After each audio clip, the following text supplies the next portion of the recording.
The mobile maintenance unit of the Ghana Highways Authority has moved swiftly to the Pedasia Road following Joy News' earlier reports on the road. Motorists have been expressing some concern over the increase in nature where we see stones and sand also washing onto the road, impeding movements of vehicles. Wednesday morning, these motorists could not hide their frustration, a reason for which many of them have been lamenting to Joy News. Let's get more from our correspondent, Carlos Kaloni, who has been to the place and is joining us via phone now for more on this. Carlos, what can you report and what's the latest situation as we speak?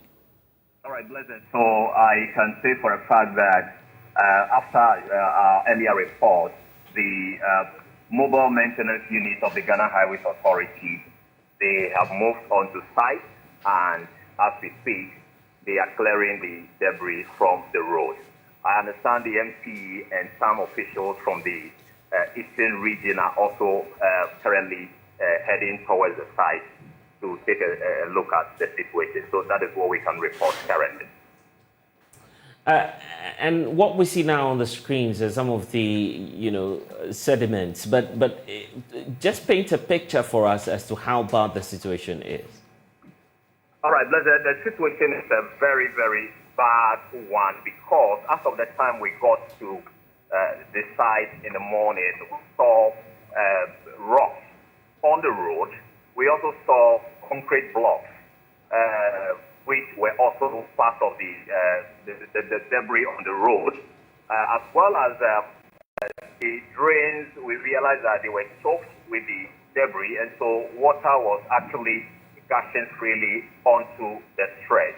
So, this is a two-lane stretch, but because of these stones on the road, drivers have been forced to use just the inner lane. So if you had two vehicles moving up, coming down in both lanes, the outer one would have to find a way to go into the inner lane. So those who are not familiar with the road, they find it challenging, which is actually exposing motorists to a lot of danger. But what we also noted was that there's a hotel on the hill. Its wall actually is broken. So the broken pieces of the block was all the way from the hill onto the road. And so it's a very dire situation, which is actually exposing drivers to a lot of danger. And so now that we're learning that the Highways Authority is beginning to act on the matter, what exactly are they doing? So they're actually collecting the debris into a pickup we saw earlier.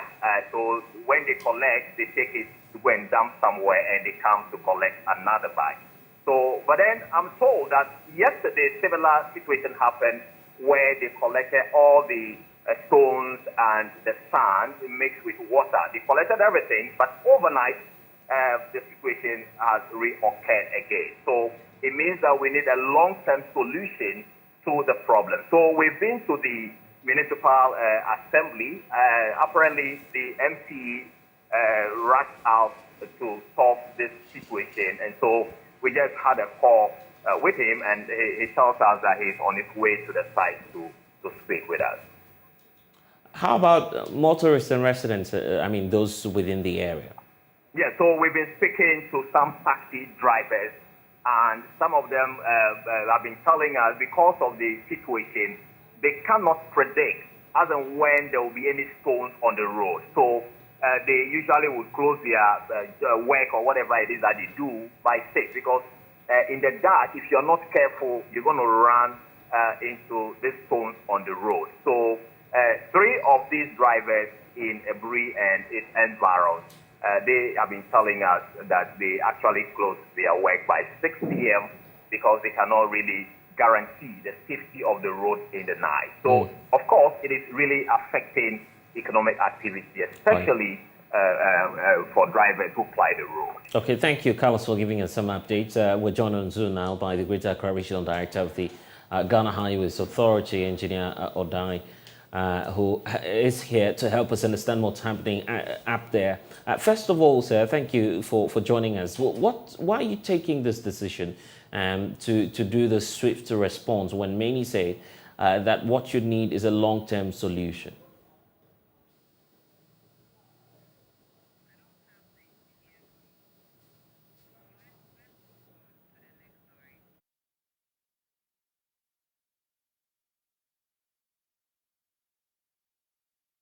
To engineer or die there. But then we can take you to some other stories now. In 2018, Rwanda signed a sleeve sponsorship deal with British Football Club. That's now worth £10 million a year. All Arsenal did was to put the inscription "Visit Rwanda" on its sleeves. Arsenal itself did not do well that season, but the country Rwanda made some significant gains. Well, in terms of the outcome, we know that there's been a benefit to Rwanda, as you see, of course, a sample on your screens there, which indicates what it is that the likes of Rwanda has been doing. But Rwanda's tourism revenue increased by some 17% in the first year of that sponsorship package, while tourists from Europe also went up, tourism actually from Europe also went up by some 22%. Well, it's been 6 years and Rwanda has already renewed that deal, paying £10 million sterling each year over the 6-year sponsorship period. It's not as though Rwanda did this out of their comfort zone. It is far less powerful compared to Ghana. And in 2020, we know that Rwanda had its GDP per capita of $2,100 as against Ghana's $5,300 for that same year. So what can Ghana do to ensure that tourism is helping to make the Ghanaian economy stronger? Well, that's the basis of the conversation we're having on the Pulse today. We have experts, some travelers, economists and others joining us in this discussion. This discussion has obviously been inspired by yesterday's commissioning of the newly developed Nkrumah Park and Mausoleum. James Aveji was there for us and comes through with this.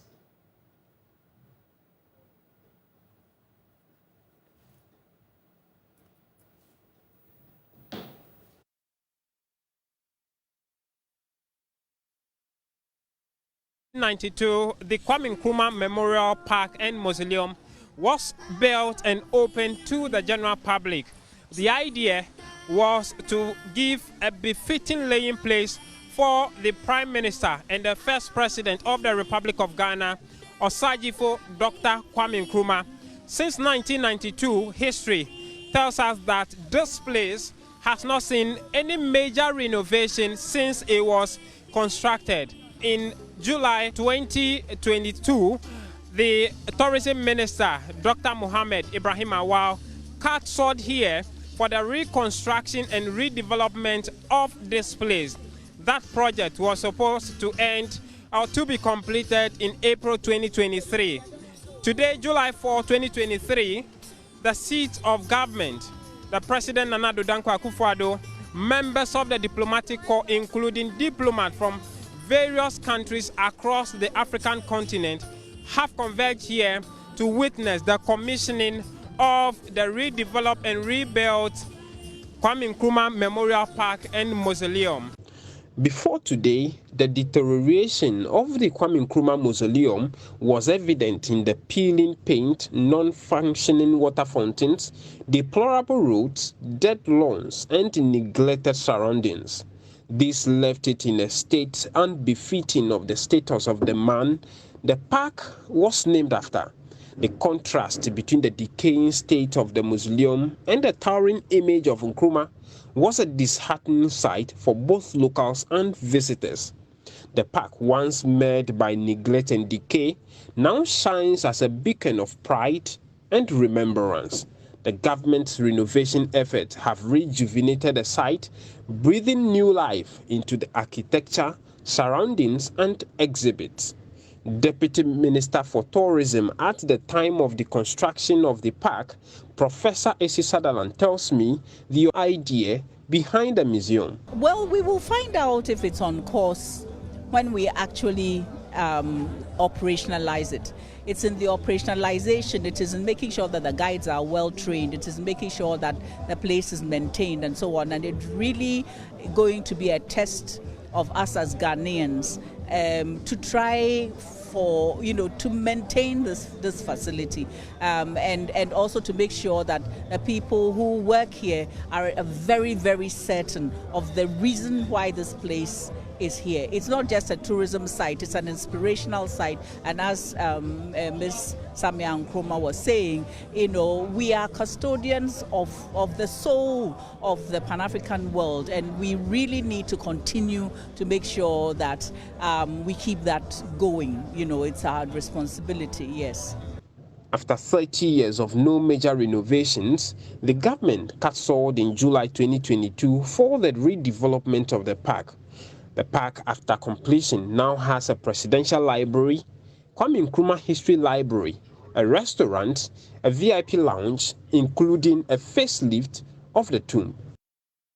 What you see here is the tomb of Osajifo Dr. Kwame Nkrumah, where he has been laying since 1992. We will go inside there and see what kind of work has been done to the tomb since there have been complaints of the deteriorating nature of it. Come, let's journey inside and see what has happened there.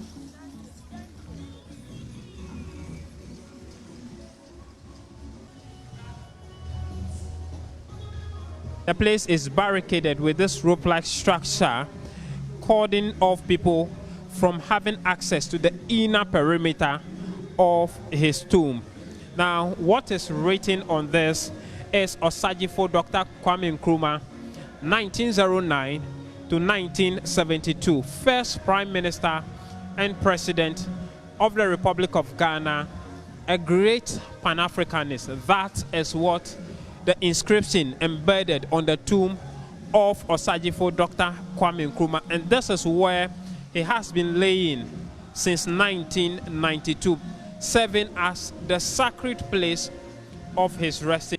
Speaking at the commissioning of the project, Country Director of the World Bank, Pierre-Frank Laporte, said the $3 million World Bank-assisted reconstruction project is part of the World Bank's $40 million commitment to improving Ghana's tourism industry.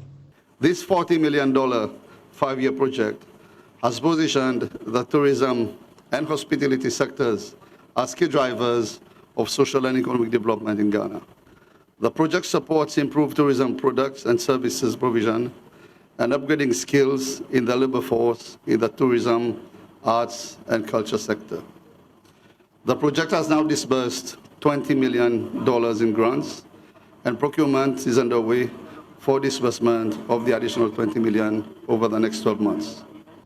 President Akufo-Addo has in his address urged the Tourism Ministry and other stakeholders to reposition the facility to attract more tourists to the country. He said the redeveloped mausoleum stands a testament of the government's commitment to preserving Ghana's rich heritage and honoring the legacy of one of Africa's foremost leaders. As the outstanding Pan-Africanist of his generation, the burial site of Dr. Nkrumah must be appropriate to his status and exceptional contribution to the liberation of Africa from colonialism and imperialism. The Kwame Nkrumah Memorial Park, which attracted some 90,000 visitors annually before the renovation, is now expected to attract over 1 million tourists annually. I'm charging the Ministry of Tourism, Arts and Culture and its agencies to devise effective marketing and promotional strategies to achieve the target of 1 million domestic and international tourist visitations to the park. The revitalization of the Kwame Nkrumah Mausoleum brings forth significant economic and cultural benefits. Finance Minister Ken Ofori-Atta indicates that the development of major tourist sites will help improve the tourism sector's contribution to Ghana's total GDP. This is a dream of our President Nana Akufo-Addo for Ghana, which Minister Wal is executing with speed, with excellence, and a sense of urgency.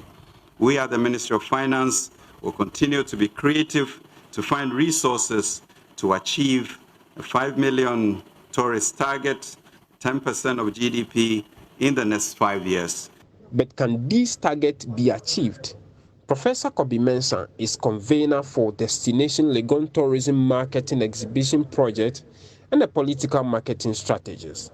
Given the responses that we've had since PANAFest time, up to now the year of return and now beyond the return, I have no doubt that such an edifice would really tap into the huge Pan-African market that is out there.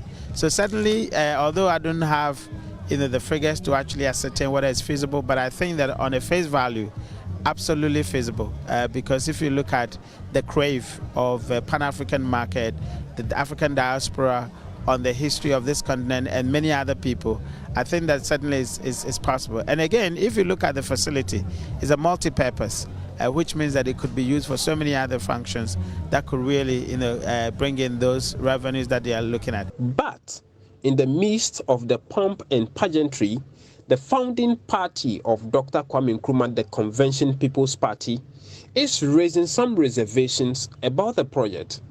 Why the 4th of July? Why not the 1st of July? 1st July was the Republic Day of this country. That is the day that we got our sovereignty. That is the day that the essence for why the man died was very significant. Because the essence is not just to be here saying, remembering the death of a great person. No. Osajifo might be lying there, but Osajifo is not an individual. Osajifo is an ideology. Osajifo is an embodiment of who we are as a people, the essence and who we are as a nation. Osajifo is an embodiment for the entire African, for the liberation of all people. Osajifo is an embodiment for the vulnerable in the entire universe. And for that reason, we believe that at least it should have been done on the day of the 1st of July, not 4th July. And for me, let me put it this way, just maybe, it was on 4th July because it was the World Bank that sponsored it, and that is, for me, is the sad part. While appreciating the gesture, son of Dr. Kwame Nkrumah, Auntie Nkrumah, and granddaughter Princess Fatia Nkrumah believes the facelift cannot be an entire representation of the memory and legacy of Osajifo. I'm proud of my father, but I'm not sure if this is the best that can be made of this space. However, we have an MPP government, not a CPP government. That's the best offering that can give us. So I just wish it was left only for Kwame Nkrumah, but I see that there are other names propping up in the park. No, I mean, he's not the only name here, although he's the main name still, obviously, as always, but I can see other names as well. As I say, I think that's the best offering for MPP, so I'm not complaining. But I wish it would have been done differently. Don't ask me how different, because that will be a long story. So for now, let's register that it's a new life for the park. I hope we can build on this. Well, I think what has been done here today is a testament of the fact that the Ghanaian people do recognize the work that he has done for us. Now, as far as whether it's enough, we cannot tie the wealth and the worth of his legacy to a mere physical building. But I think that it's a huge step in the right direction, and it's a huge step towards showing the world how much we appreciate the work that he has done. But more than that, it also helps future generations, young people across the diaspora who do not know much about their history or their culture, or about the legacy of Dr. Kwame Nkrumah, to be better educated on it. Now, as the festive season approaches, the government is sweeping up more resources to develop other tourist sites in anticipation for another beyond the return celebration. James Kwesi Aveji, Kwame Nkrumah Memorial Park, Accra. Okay, and we know that this is sparking up that nationwide conversation around promoting tourism here in Ghana. Let's hear from Kojo Yankson, host of Explore on Joy Prime. We also have Stella Kafui Sabuki, who's a travel vlogger, joining us. Dennis Kofi Maoni is also an explorer, and we have some others who will be joining us as we proceed with the conversation. Kojo, it's been a minute, but let's get to this conversation about promoting tourism across Ghana. For you, where do we start off from? Is it just renewing artifact sites and trying to get things in shape? Is that all we need? I've got to say that is one of the things we do. There are so many potentially attractive tourist sites across the country that are falling into ruin because we don't have a maintenance culture. We don't have a plan or a project vision for these places. So you go to a place like Kakum National Park and there's a canopy walkway. You go up the hill, you go on the walkway, you come home. That's it. Nobody thinks about what new attractions can be added to it every week, every month, every year. So that when people come and visit it once, they don't feel like, oh, I've done this, it's done, I never have to come back to it. There are people who travel to Disneyland every year with their families. Every single year, they go back to the same tourist attraction because there's always something new. There are people who... And you've been doing this show, Explore, which is on Joy Prime, and we're just seeing excerpts of the screens there. I guess it's also part of the solution, isn't it? Well, absolutely. The first thing I have to say is that it's good that the Mausoleum has, set up this facelift, but it can't stop there. There have to be mechanisms for the Mausoleum to use whatever money it makes to upgrade itself. It shouldn't send the money into the bottomless pit of the consolidated fund, never to be seen again. These tourist attractions should be allowed to use the money they make to develop themselves so that they will be more attractive to tourists who will come and spend even more money there.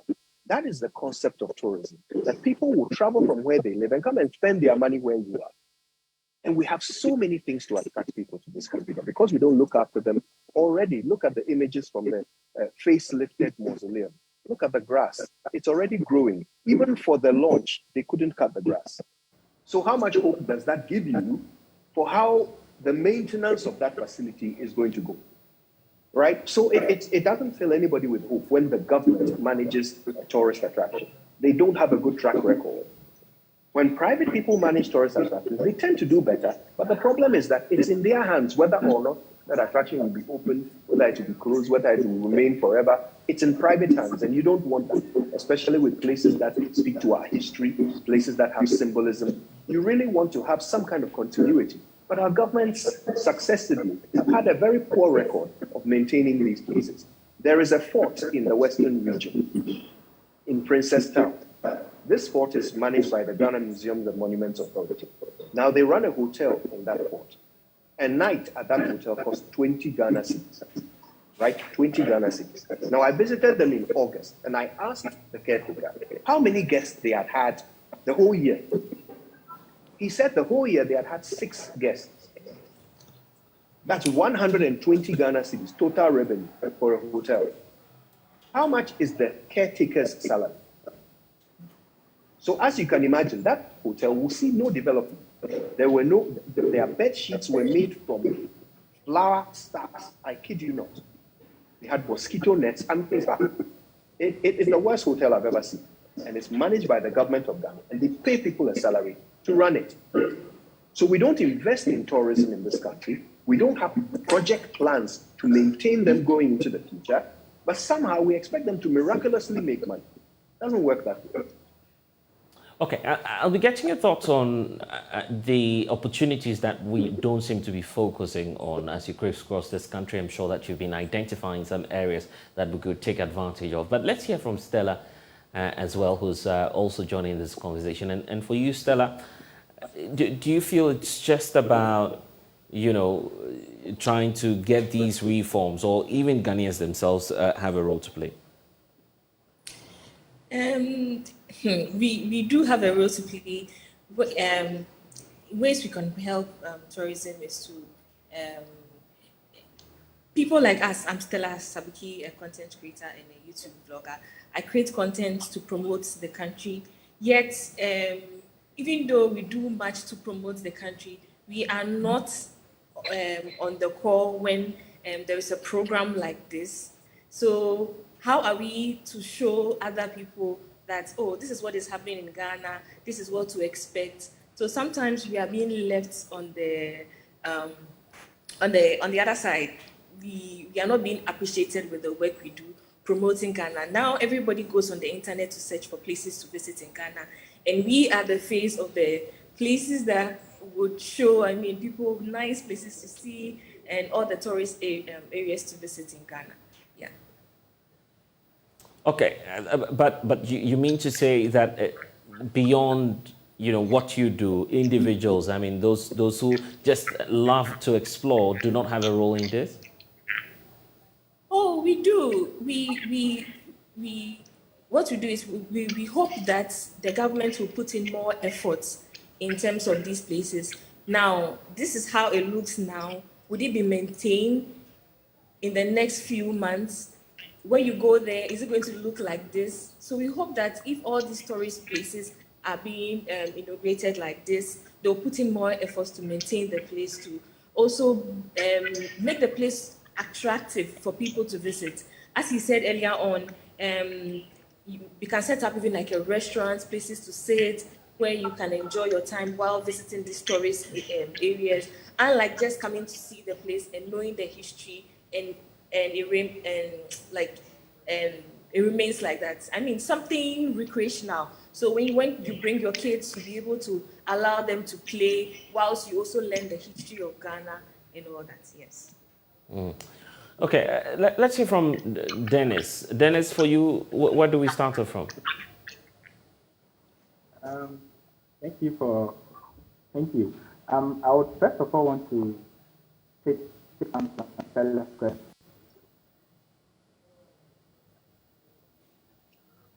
Hello, Dennis. Yeah, hello, can you hear me? Yes. Okay, I would first of all want to touch on Stella's question. So you asked there about, as a creator, what do we have to put on board as creators to promote the creator in Ghana? If you are willing, if you want to do stuff on your own, it's a bit difficult. We don't have the assets. I would say that we don't have the assets. Just as she said, today is a launch of a very memorable place in Ghana. I don't know the number of creators that were invited, but if a person like Stella Shinelli, or I don't know, some of the big names are not there, I don't get it. It's like some people are trying. So basically what I think is the average Ghanaian needs to understand the tourism. Probably if we could start from this, we should understand and break up the half. So if I as a creator want to visit a tourist site, I'm a Ghanaian, you are there and you're a Ghanaian. You need to make sure my work is easily done. My promotion is easily done. I get all the assets I need so that I can also sell the country. Because if you restrict me in some kind of way, assuming I'm making content and get money from the content, I will do the last time to come back again to make content about these places. So that is one thing I think we all have to understand. Everybody is playing a role. Normal citizens are playing a role in their tourism sector. So that's the little one on Okay, but could you're doing a similar thing all these individuals are doing, except to say that you're on mainstream media. But give us a sense about this. Could you? This is for you. How difficult is it creating some of these types of content? Now, it should not be difficult, but sadly it is. Okay, content creators are very innovative, creative people with great ideas of how to tell stories. All they need to do is to be able to get access to some of these amazing sources of stories so that they can shoot their content. But because there isn't any kind of general thinking around how to involve storytellers in telling our story to the world, which is ironic, because there's no thinking like that on the part of authorities. So these guys get left behind. They have to come up with their own content, spend their own money to advertise something that is supposed to benefit all of us. And it surprises me that all our policy making seems to be leaving content creation behind. I mean, what else? In today's world, what other means of communication is there? How else are you going to reach the world? Unless you use people who know how to tell stories on the media that everyone is on, which is social media. So to be perfectly honest with you, it confuses me no end why we are not putting people like these, including myself, at the forefront of selling places like this. I mean, I'll be honest with you, Accra doesn't tend to have as many tourist attractions as we have around the rest of the country, okay?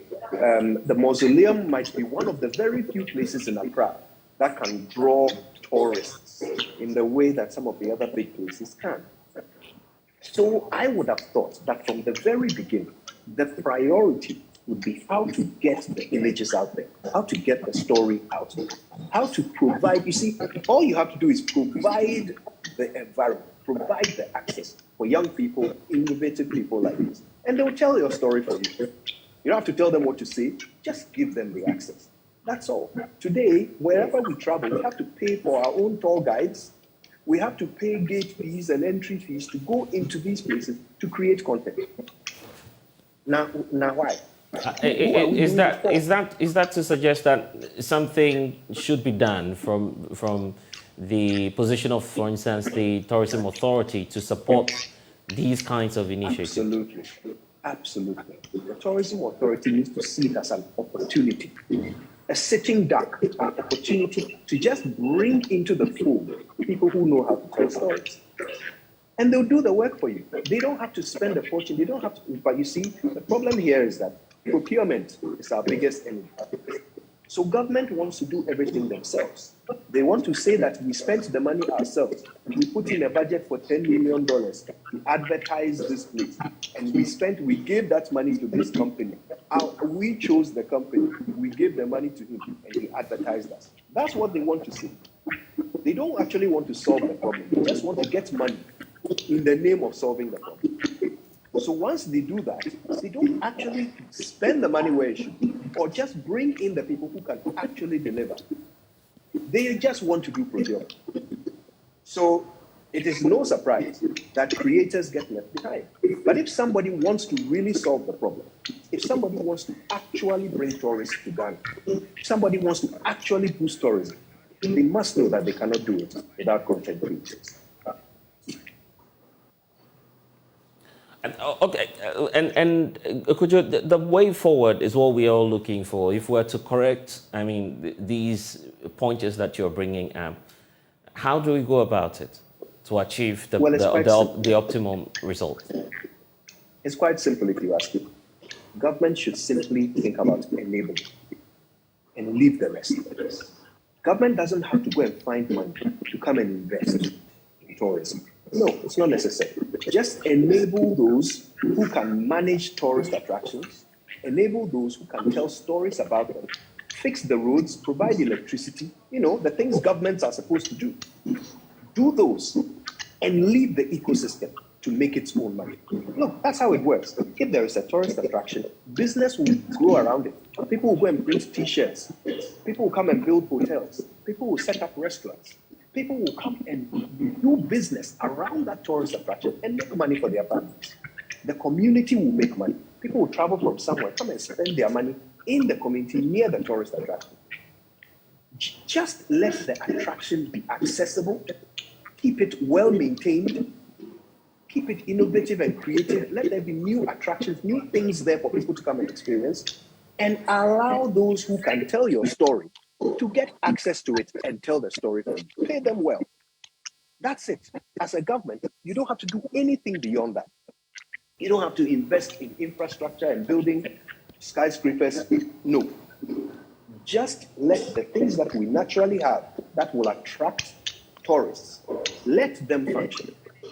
That's it. Going into the future, that is the only thing I expect government to do. Don't worry about spending billions. Just enable the environment, and tourism will make money from it. So in 2015, the NDC government produced something called the Green Book. I'm sure you remember that. Now, that book was pages and pages of infrastructure, roads, schools, hospitals that the government had built. And for schools alone, there would be 12 pages. For roads, another 15 pages. For hospitals, another 12 pages. When it got to tourism, it was one paragraph on one page. And the paragraph said, in the year 2015, Ghana made $3.5 billion from tourism. Full stop, the end.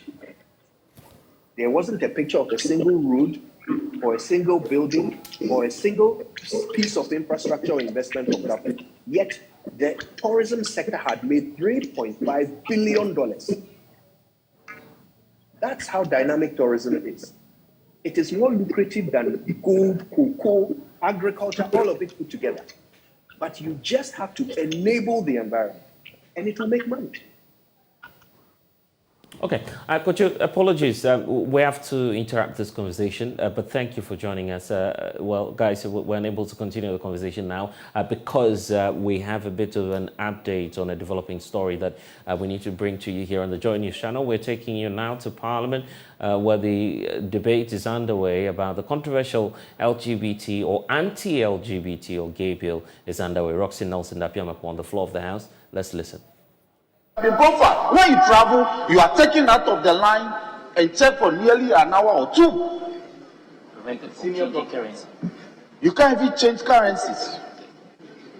We are aware, as sponsors, we've been profiled. But we are willing to face the consequences. And I want to urge every member of this House that there are consequences coming. But as a nation and as a House, we must stand together.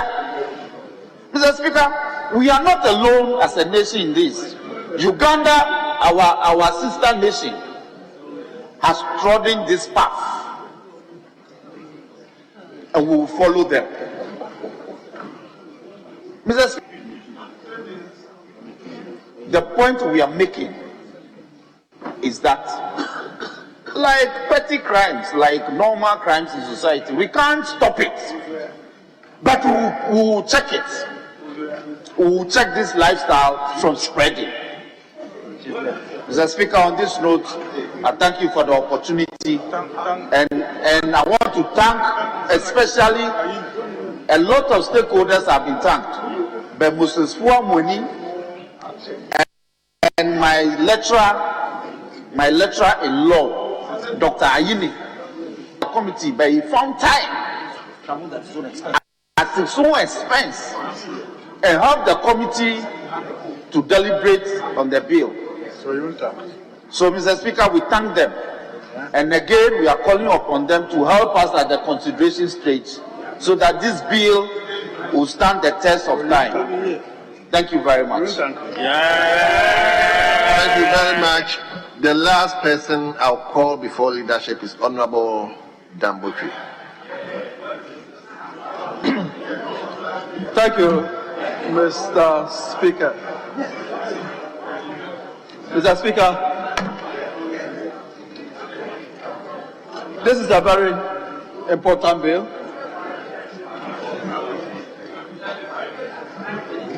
I will wish we didn't witness some of the scenes. Mr. Speaker, a lot has been said. I do not intend repeating or rehashing them. But, Mr. Speaker, this is a very, very important matter.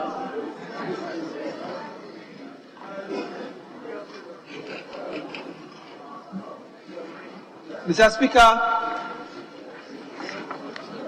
page 5 of the report, object of the bill.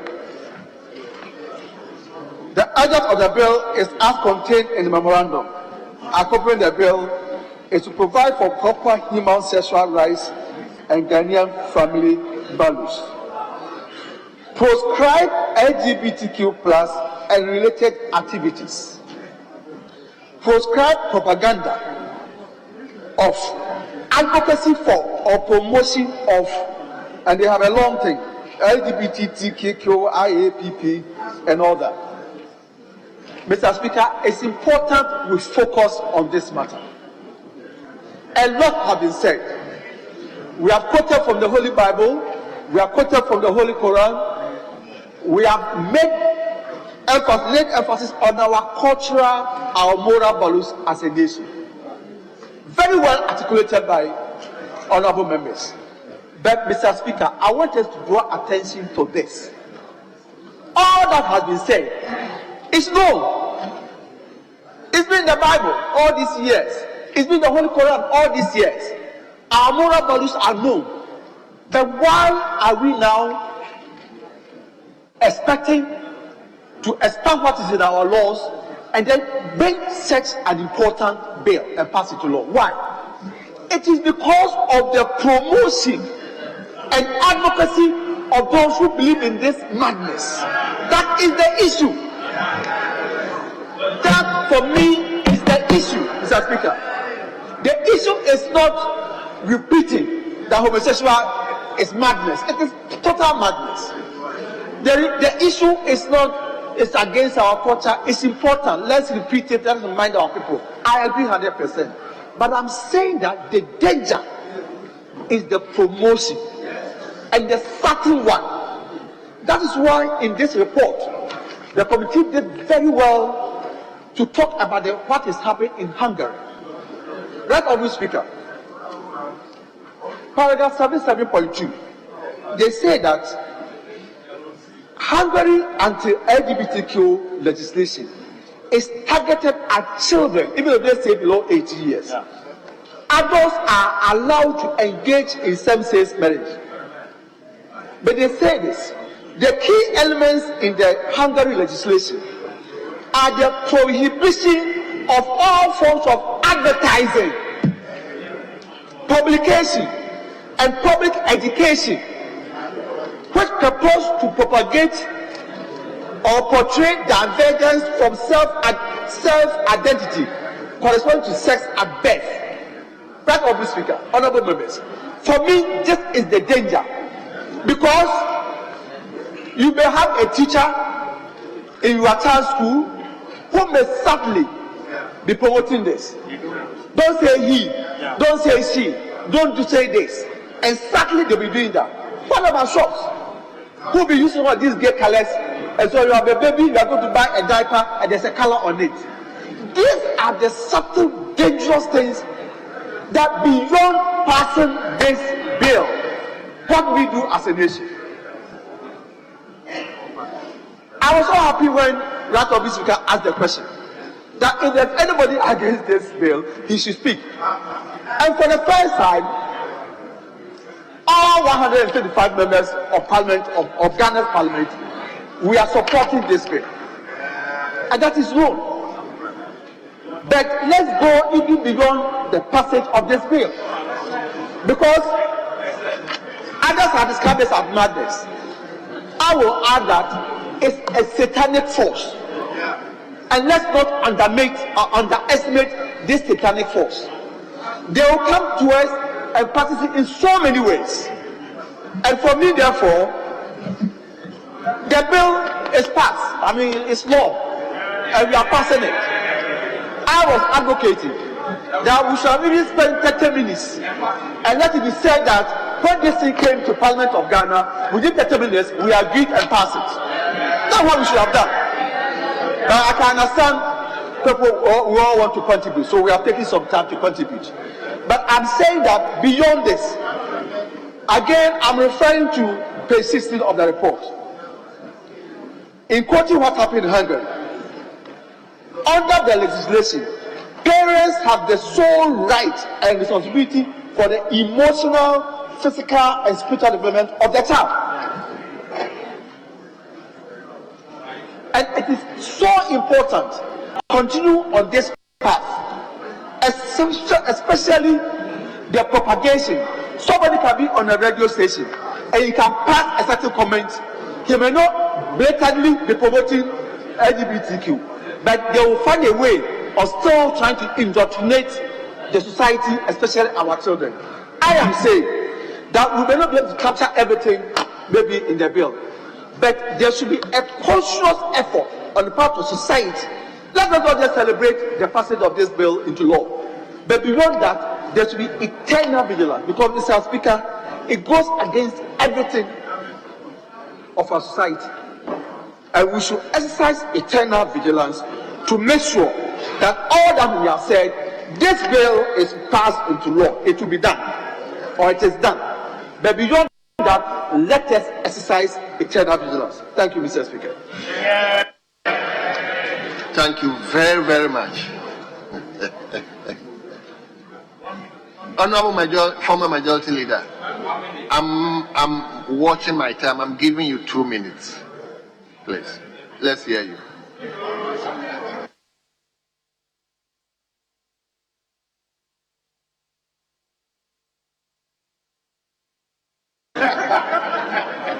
Thank you, Mr. Speaker.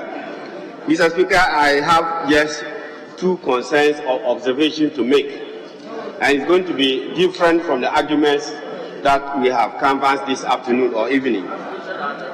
But before I mention them, Mr. Speaker, let me put on record my commendation and gratitude to the honourable members who had the vision and the determination to bring this private members' bill to Parliament. It has involved a lot of hard work on their part, a lot of research and sacrifices, and I think that we need to commend the honourable members who have been able to bring this bill. Having said that, Mr. Speaker, let me also place on record the gratitude of myself to the Speakership for the support that you have given to this bill and have brought it this far. Now, my first observation is this, that this bill has a national appeal. This bill has attracted the attention of everybody in Ghana. And this bill is dedicated to protecting the values of the Ghanaian families, etc. So, against that background, I thought that background and the interest that we have gathered this afternoon, we heard that all the 275 members of Parliament in this August House support the bill. So therefore, we all support it.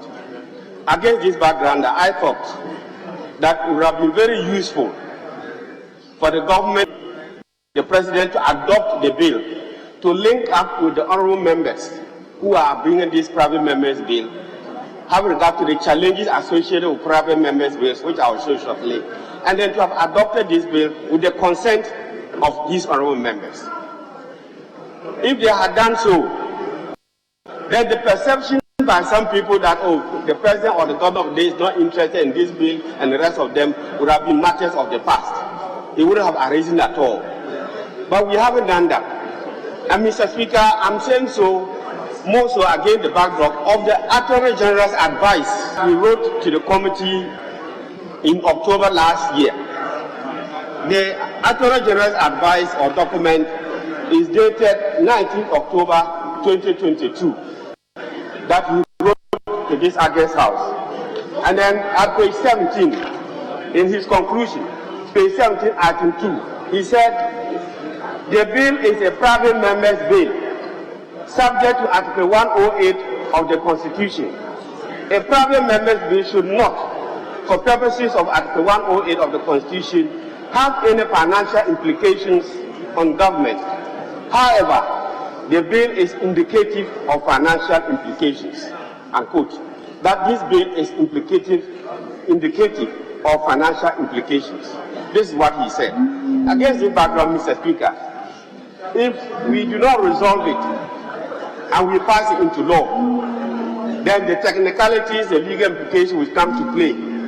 That yes, you pass the law, but we cannot implement it because it has financial implications. It will undermine the work, the industry that we have put into this bill. That is why I'm drawing the attention of government that we should not wait until we pass the law and cannot implement it. They should at the end of the day adopt this and then make sure that we implement it. Because we have so many institutions in Ghana with good laws, and yet lack of resources, they cannot implement them. That is the more reason why I said that they should have done so.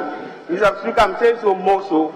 In 2012, when late President May was in office, American delegation from Congress came and they visited him. And they asked him whether they will not Ghana will not pass a law legalizing gayism and then less marriage. He said that under his leadership, Ghana will never do such a thing. That was very positive. Everybody understood it. And if the government of the day had done the same thing by adopting this bill, I think that it would have solved some of the perceptions that they have had. And lastly, if you look at the object of the bill, I will argue this during the time of the consideration stage. The object of the bill, it is something that I think that we should be looking at. I want to thank you for the opportunity given me. Commend the private members for this motion, and so everybody for the support. Thank you very much. Thank you so much. I will now come to leadership. Leadership, can I control your time? If I'm permitted, then I'll give 5 minutes to each leader. Thank you very much, Mr. Speaker, for giving me the opportunity. I must also thank the distinguished minority leader for giving me the opportunity to speak on his behalf. Mr. Speaker,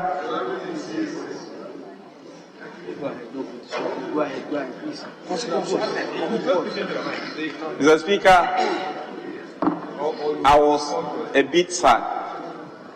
By God will always be God.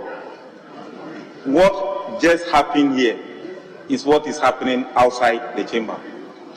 And therefore, the problem or the defect that the passage of this bill seeks to cure is what we have seen here. Mr. Speaker, what am I saying? There are no timelines that can work with by 100 years, 200 years. LGBTQ bill this is going to be a right. No, there can never be a timeline. And let nobody there put a timeline. Mr. Speaker, I must also continue from where the veteran former majority leader ended. That His Excellency the President should have considered adopting this bill to be a government bill. Mr. Speaker, this is not the first of its kind. During the third Parliament, and that was during the reign of His Excellency John Ajekun-Kufuor, the Institute of Economic Affairs initiated a private members bill, same like this, and that was to cure a defect in relation to domestic violence bill. His Excellency adopted that bill from the Speaker. Honorable member, address me, and you have former President John Ajekun-Kufuor, seeing very well that what was started as a private members bill, and that is the domestic violence and victim support bill, was for the good of the country. He adopted it from Institute of Economic Affairs, that is IE, and it became a government bill. And that is what we now have as a Domestic Violence Act. So, Mr. Speaker, why am I saying this? It has happened before. There's precedence. And therefore, seeing that there's a consensus in this House, almost all the 275 MPs are speaking in support of this bill. Mr. Speaker, we should not further belabor the point. It must cease to be from a private members bill and become a government bill, so that everybody will have the confidence. Mr. Speaker, why are we here? We are representing the good people outside this chamber. We are representatives. And tell me which MP sitting here will go to his constituency and they will not urge him to come and make sure that this law pass through. Mr. Speaker, I've gone through the report, and if you look at the argument against the bill, what they are saying is that inclusive society promoted, and therefore this LGBTQ is a portion of the right of democracy.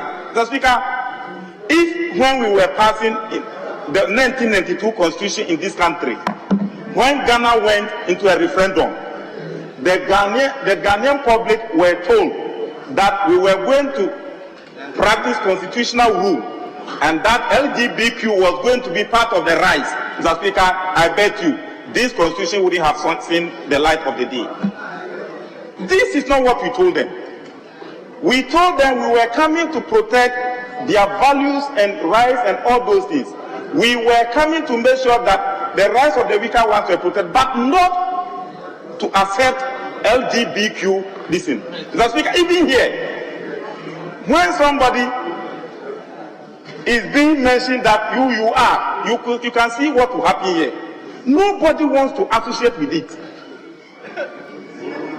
So why is it that nobody is even feeling free? If you even to mention its name, people are scared. So the bill must go through, and I do totally agree with the honorable minority when he said the committee should have agreed that the bill be passed under Order 119. That's under certificate of urgency. I agree with you, Mr. Speaker, but we cannot debate this bill without recognizing the valuable contribution of the initiators of the bill. I've gone through the report and what the committee has written. Mr. Speaker, how did the bill begin? It began by the prominent personality, Apostle Professor Opoku Yina, the former chairman of the Church of Pentecost, and lawyer For Amwani. For Amwani is the General Secretary of the Coalition, and Apostle Professor Opoku Yina was the chairman of the coalition. They saw the need that no, what was happening in the country was not in good taste, and therefore something must be done about it. They organized themselves into coalition and then throw a helping hand and reach out to the president of the Parliamentary Christian Fellowship. That's Honorable Emmanuel Kwesi Beja. That is how the link began. So when you present a report and Apostle Professor Pokunande is not even mentioned anywhere. I'm mentioning IEA today because I was in university by then and I was following parliamentary proceedings. So you cannot talk of domestic support bill without mentioning IEA. So coalition is mentioned, but the distinguished clergy seated up there, and the imams and chiefs seated there, the traditional rulers are here, the imams are here, and the clergy from all the various churches are here. No single church has separated themselves or disassociated themselves from this bill. Mr. Speaker, who do we represent? We represent the Muslim community, the Christian community, the traditional rulers, and all those people. And almost all of them are saying that this is what they want. How can you go against? You can't. So, Mr. Speaker, yes, Mr. Speaker, I know. My little worry is that I will call on His Excellency the President. When I went through those who are against the passage of the bill, I saw the Ghana AIDS Commission. Mr. Speaker, we passed a budget here. The budget of the Ghana AIDS Commission is under OGM, Office of Government Machinery. We gave them budget. And they fall under the Office of the President. The Chief of Staff supervises them. So they could not engage in such activities. And the Chief of Staff must call the Ghana AIDS Commission to order. They dare not. We are using the taxes from the good people of Ghana to give them their budget. So if Ghanaians who are paying the taxes say, this is what we want, and we want to do it for them, they should then not speak against. They are saying that it will go against their effort in fighting HIV because they receive international stipends and Africa. The budget we give them must be enough. The budget we pass for them must be enough. And therefore, I didn't see it when it was happening. I would have written to the Chief of Staff that they dare not bring the office of the President into this. And I know we are passing this. It must receive presidential assent. And that's why I'm going in this way. Mr. Speaker, our effort must not be in vain. The clergy have been here from morning till this time. All those who initiated it have been here and they are watching what we do. And thank God, members of Parliament have spoken the way they have. Well researched, and listening to the scientific analysis from Honorable St. George, Mr. Speaker, I'm well convinced. And I've consulted the veteran minority leader who said the committee contacted him to do the fiscal impact analysis, and that there is no negative fiscal impact on this bill. He has informed the committee like that. So the fear that when we pass the bill, is going to have some kind of impact on the consolidated fund or on our finances, Mr. Speaker, is neither here nor there. Mr. Speaker, it's not there. Having spoken this way and having sensed the collective wisdom of this House, that almost everybody is for it, Mr. Speaker, I will not prolong matters and I will not belabor the point.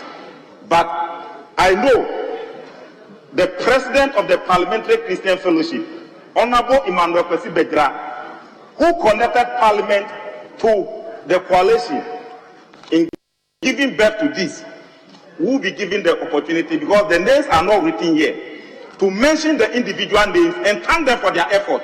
Some gave their offices, some gave their resources, some devoted their technical expertise. And if it's not well written here, Mr. Speaker, you must give the mover of the motion the President opportunity to give them a befitting appreciation. With these few words, Mr. Speaker, I thank you for the opportunity given me. May God bless us all. Thank you very much. Let me finally listen to the majority leadership. Honorable Fenyu-Markins, you are seated to the chairman. Very well. Chairman, then you do the conclusion. Thank you very much, Mr. Speaker. And I would want to use this opportunity to thank each and every member of the House. Mr. Speaker, I had already expressed my appreciation to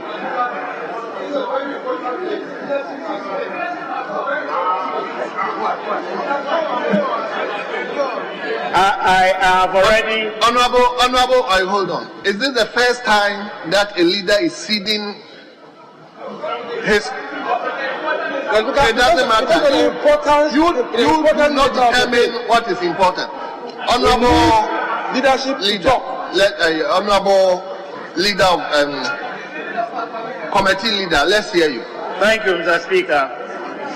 Honorable members, I am the chair of Constitutional Legal. We presented a report and members have commented on the report. It is only fair to conclude on the report. And I would want to reiterate the thanksgiving that I had already expressed to the sponsors of the bill and all members of the committee. We started this earlier before, and we have spent more than 3 or 4 hours on this. And I'm sure members will appreciate the fact that when this bill seemed to have delayed a bit, we were preparing to bring the best to the House. There are 1 or 2 that I would want to comment on. The wise man has said that the President should have adopted this bill. It is not for nothing that Honorable Mike Okwe initiated and pushed for private members' bill. And this had been continued by the present Speaker, Honorable Aban Babi. It is not everything that the government may be able to prosecute, and that's why the private members' bill is there. Again, if a private members' bill is passed in this House, it is for the benefit of the whole nation and not on one individual. Members have also mentioned that we had a meeting with the Attorney General. The Attorney General wrote and gave us his opinion on the bill, And the members of the committee, we unanimously agreed and held a meeting with the Attorney General and Minister of Justice.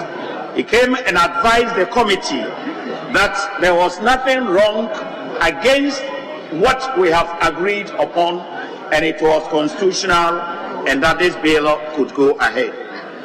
I also heard another person say that the Ghana AIDS Commission had said something that was not in support of this. We cannot be saying everything that was said at the committee here. People that had stood against that came with suggestions. They advised the committee. People that spoke in favor of that, they came with their proposals. In all of that, the committee met, we deliberated, and the committee is of the view that we should proceed and pass this bill. So the most important thing, and why I'm thanking everybody, is that in this house, everybody had agreed with us that we unanimously pass this bill. So, Mr. Speaker, I am very grateful for giving me the opportunity. Safe to say that the Honorable Abambabin, Mr. Speaker, that he will do some referral back to the committee, and I promise that the committee will work on it expeditiously so that the House will proceed for the consideration and pass this into the Act. Thank you. Thank you very much. Honourable members, since this is a private member bill, I'll give the mover of the motion, which in this case can be equated to the minister if it were to be a public. Thank you very much. So, Honourable Bejura, I'll give you 2 minutes to conclude and thank members for their contributions. Thank you very much, Mr. Speaker, for the opportunity, and also to thank, first of all, to thank all the members, the 275 members of Parliament, for supporting this bill. Mr. Speaker, we the members and promoters of this bill could not have done this without the support of the Right Honourable Speaker,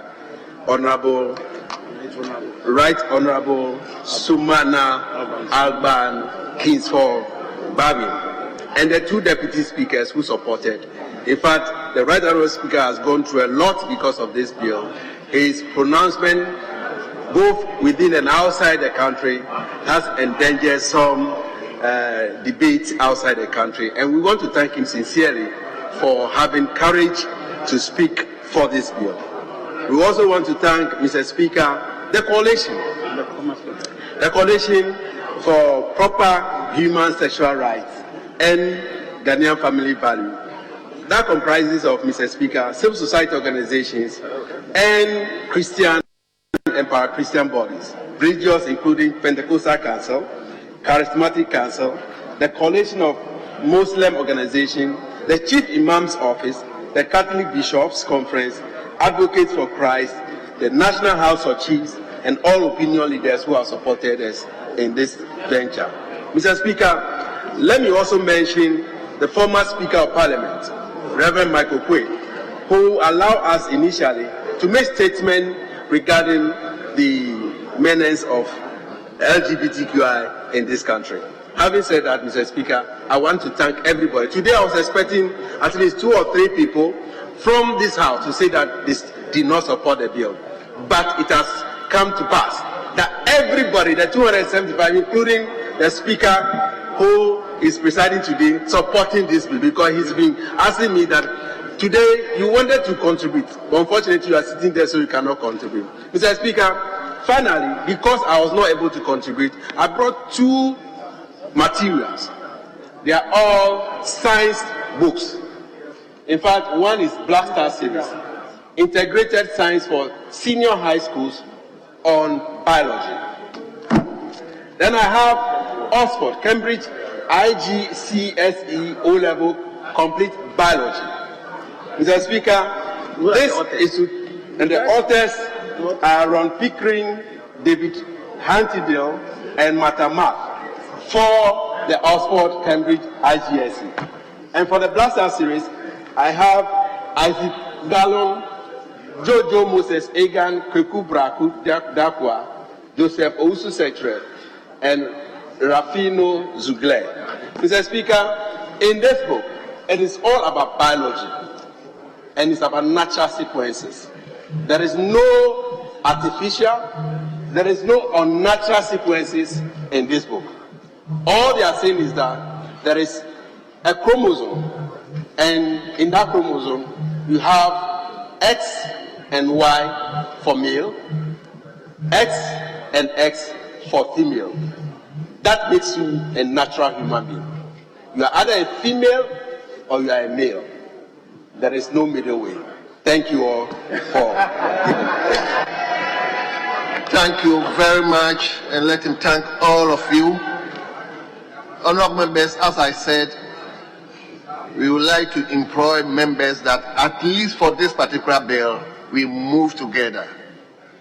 And therefore, all the insinuations, innuendos, vilifications, and the like must cease, so that you'll be able to move together. On that note, whatever Honorable Mutala said, if the records captured, I direct that is a sponge.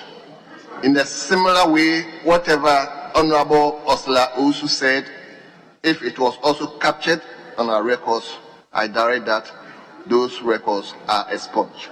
I so direct. Honorable members, I'll therefore have a singular honor to put the question. And the question is, as many as are in favor of the motion listed in today's order paper 18, item listed 18, all those in favor of the motion say aye. All those against say no.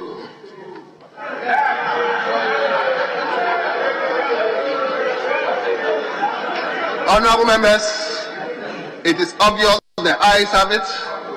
The motion is adopted.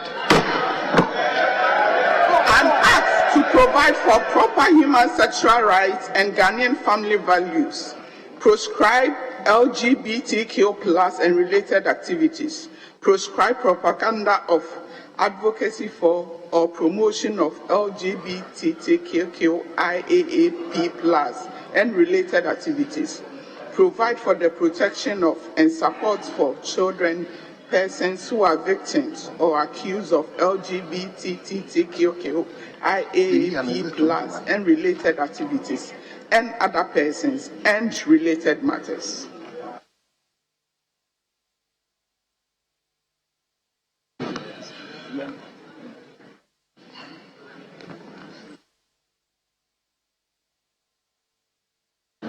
Honorable members, the promotion of proper human sexual rights and Ghanaian Value Bill 2021 is accordingly read a second time. Yes, leadership.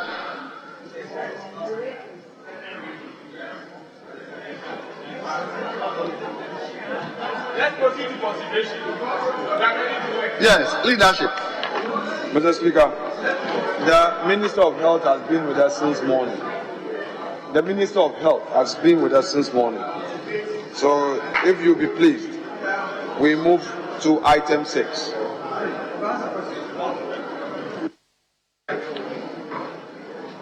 Mr. Speaker, yes, our colleague, the Health Minister, indeed, has been in the House since morning in anticipation of responding to colleagues' questions. I think it's fair for us to give him the opportunity to respond to the questions posed by colleagues.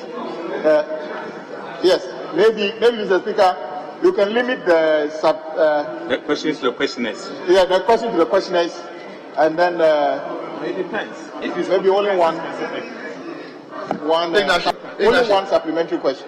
Leadership, can't we put this questions to tomorrow? I mean, I think we are in your hands. It's just an application we are making to you. time. Yes. Honourable members, obviously you are in my hands, and Honourable Minister, I will ask you to come tomorrow. You are a member of the House, so you are part of us. We are tied.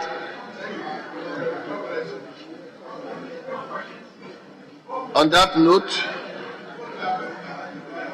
I'll proceed to adjourn the House to tomorrow 10 o'clock in the forenoon.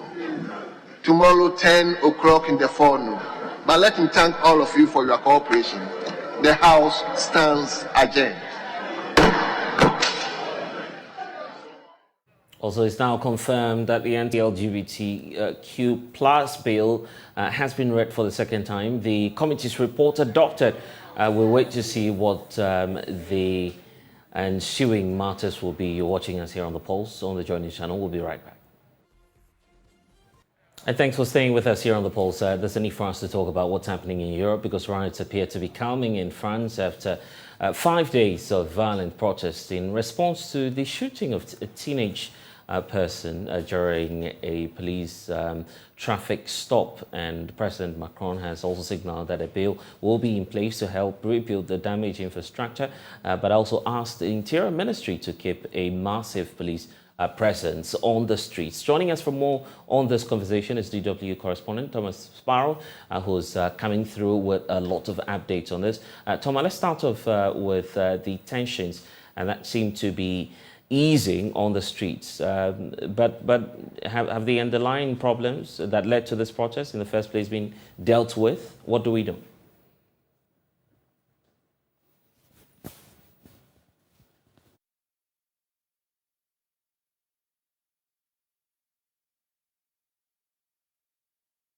The immediate solution, and that was absolutely clear from President Macron's meeting with several hundred mayors in France, was to rebuild the cities, the damages that have been caused, also financial assistance.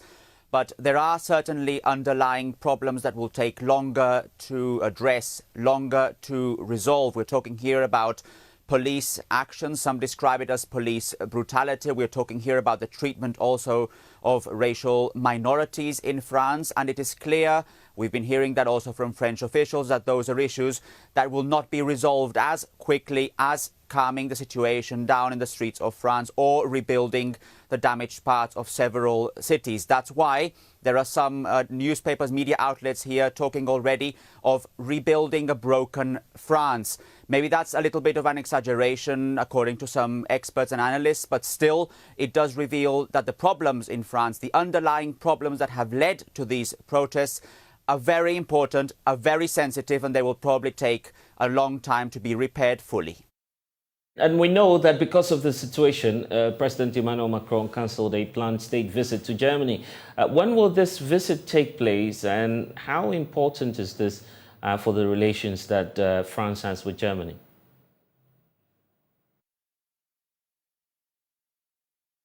It is still unclear when that state visit will happen. It was actually seen as the first state visit by a French president to Germany in 23 years. You may know that state visits have a different quality to government visits, and as such it had been a visit that was carefully planned to reveal the friendship between these two countries, although it's also important to stress that in various issues in the past they have not necessarily seen eye to eye. The visit was postponed because of the situation in France. The German president, Frank-Walter Steinmeier, said he understood the need to postpone the visit. Again, that visit was seen as a sign of the friendship between the two countries, although below the surface there are issues where both France and Germany do not necessarily see eye to eye. However, it is important to understand that this French-German friendship is very important for the EU. France and Germany are two of the most important countries in the European Union, and it is seen as vital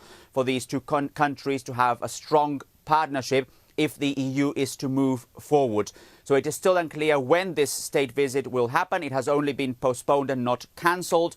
And meanwhile, leaders from both countries will continue, obviously, to work together at the European level to bring forward some of the European projects that are very important nowadays in different, not only in Germany and France, but in Europe as a whole. So let's round off with the riots itself in France. What else has been happening in Europe? I mean, because this is about France, but we know that other developments have been following through within the region. Well, they're obviously being followed very closely because it comes at a time when the EU again showed some signs of disunity, for example, on the issue of migration, when again there is significant concern about situation in Ukraine, about how things are developing as well in Russia. So at a time when the EU is actually in need of unity, in need of showing a lot of support towards their common goals, it is a matter of concern that now France is looking inward rather than outward to try and resolve some of these very important issues at home. So clearly the riots in France, although they have been calming down, although there seem to be some initial solutions possible, there is certain concern coming from European capitals, from other European countries, as to what this could mean also in the long term regarding France's international commitment, especially at a time, obviously, when France is looking inward. The fact that Emmanuel Macron cancelled his state visit to Germany, or at least postponed that state visit to Germany, is a clear indication that his priorities now is obviously trying to resolve the situation at home before committing to any further steps in the EU. Grateful, Thomas Farrell, for giving us the very latest from Europe. Back here in Ghana, we need to take you to the Volta region because this school is deemed to be the pride of the Volta region, and it's an all-girls school. They are celebrating their 70th anniversary, and I'm talking about the Ola SHS in the Volta Regional Capital Hall. I have some of the leading names joining us here and some of the executives just to talk about the planned anniversary, what's happening next, and some of the activities that we're expecting. So let me allow you to do the introduction because we need to know you, know your position within the group, and probably you could tell us which year you finished school. Oh, okay. Thank you very much. Thanks for having us. Thanks to Joy for having us again. My name is Sena Beglo Freku. I completed Ola in 85, my O-levels in 85, wow, and A-levels in 87. So I'm one of the ancient people. And you're with? And my name is Edem Emerald Sabah Welbeck. Also completed in 89. Wow, amazing. Ola is turning 70. That will be next year, yes, but you're starting the activities this year. So let's get to it. What are we to expect as part of the activities leading to the celebration? Okay, thank you so much. Tomorrow we are having the launch. The launch is happening live tomorrow at 10 a.m. At the Christ the King Hall.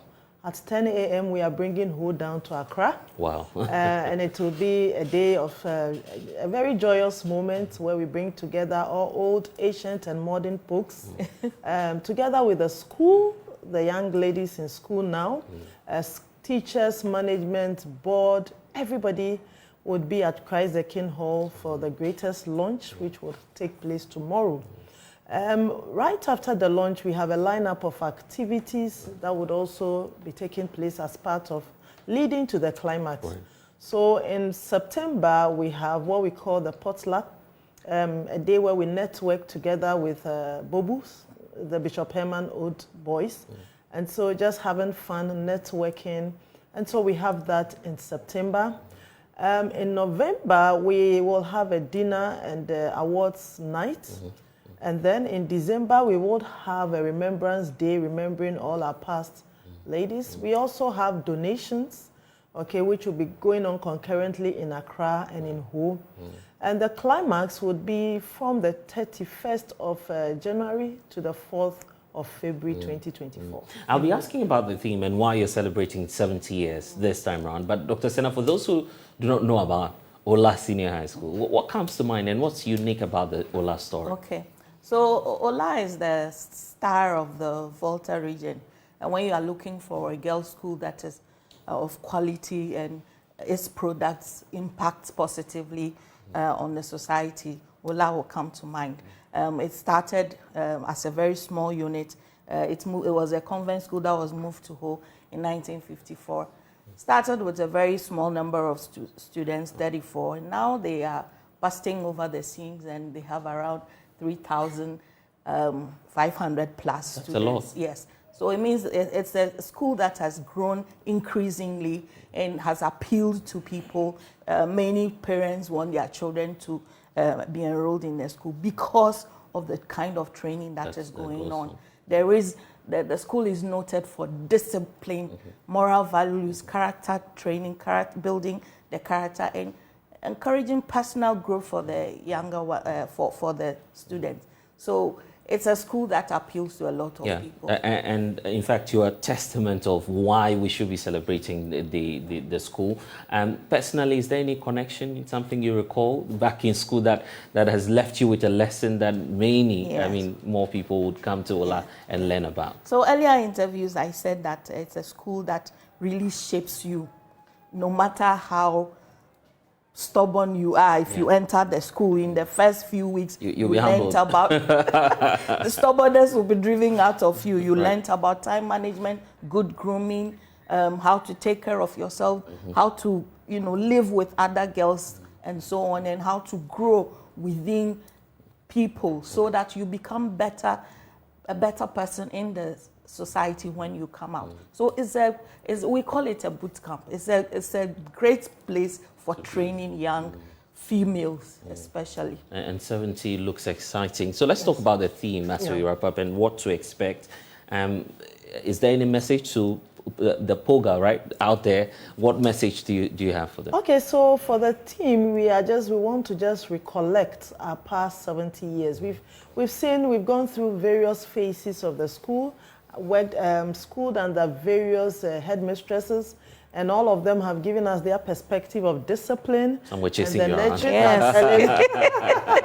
Like she said, we have said that this morning. We said we had won the first black, and we used to call her Sister Is Coming, and so the code was SIC. Wow. Once you hear SIC where you are, you know Sister Is Coming. Right. And so the theme is just reminiscing our past years, whilst trying to focus on the future. And the future of work is technology and entrepreneurship. Wow. And so whilst we want to recollect what has happened over the past 70 years, we also want to move forward positively, looking at how we can groom these girls, how we can support school management to groom them in technology and entrepreneurship. Wow. Okay, we're leaving just a minute, Dr. Sena. The venue again, and are there some notable people that we expect to be Tomorrow's program is at Christ the King. We're using the hall. The notable people who are coming up, Justice Agnes Doji is an old girl, and she's our guest speaker. We have other eminent people, Dr. Letitia Apia is the CEO of Ghana Population Council. She's chairing. We also have Dr. Daniel Macaulay will be the guest of honor. All right. So he's supporting also. Yes, we have a host of eminent folks who will join us during the celebration of the lunch tomorrow. So Christ the King, 10 a.m. 10 a.m. tomorrow. Yes. You need to be there. And of course, if you're an old girl out there, you're watching, you need to support the movement. It's about the 70th anniversary of the Ola SHS in Ho. But that's all we have for you in this package, and bless us again. Log on to myjoyonline.com. We have more stories for you. Thanks for your time. Bye-bye.